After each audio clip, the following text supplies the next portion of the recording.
কৌশিকী অমাবস্যা। আচ্ছা, এই যে দেখেন, কৌশিকী অমাবস্যার কথা যখন বললাম তখন আমি আপনাদের বলে রাখি কৌশিকী অমাবস্যাটা হলো কেন, সবাই তাকাবেন। কৌশিকী অমাবস্যা হলো এই জন্যে যে মা পার্বতীকে যে আপনারা দেখছেন না, এই পার্বতী কিন্তু প্রথম থেকে সাদা ধপধপে ছিল না, যেমন রংটা আপনারা দেখছেন। আসলে পার্বতী প্রথমে কালো ছিল। এই দেখাবেন, পার্বতী কালো ছিল। কেন কৌশিকী হলো সবাই লক্ষ্য করুন।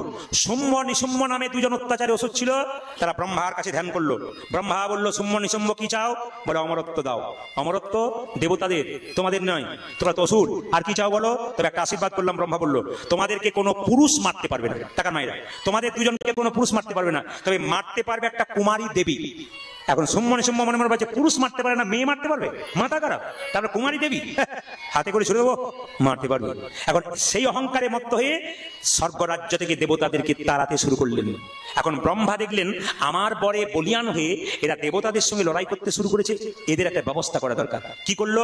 শিব ভোলানাথকে ব্রহ্মা বললো, এক কাজ করো, তোমার স্ত্রীর শরীর থেকে তুমি কুমারী দেবীর তৈরি করো, কুমারী দেবীর সৃষ্টি করো, আর সেই কুমারী দেবী শুম্ভ নিশুম্ভকে গালে হাত ছেড়ে দিন, শুম্ভ নিশুম্ভকে হত্যা করবে। সবাই লক্ষ্য করুন মায়েরা, একদিন কিন্তু কৈলাস পর্বতে পার্বতী বসে আছে আর শিব বসে আছে, চালাকি করে, এই যে তুমি দেখতে খুব কালো।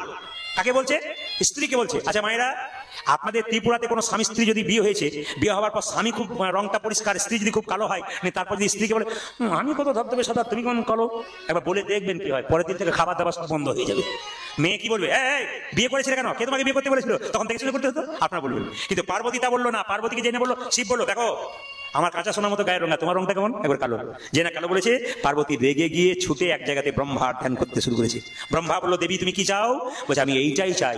কি? আমার কালো রং তুমি ঘুচিয়ে দাও। ব্রহ্মা কি করলো? তার কালো রং ঘুচিয়ে দিলেন। দেবী পার্বতী কালো ছিল, কালো কোষ, কালো ত্বক নিচে পড়ে গেল, তার থেকে একটা কুমারী দেবীর সৃষ্টি হলো। উনি হলেন দেবী কৌশিকী, মা কালী।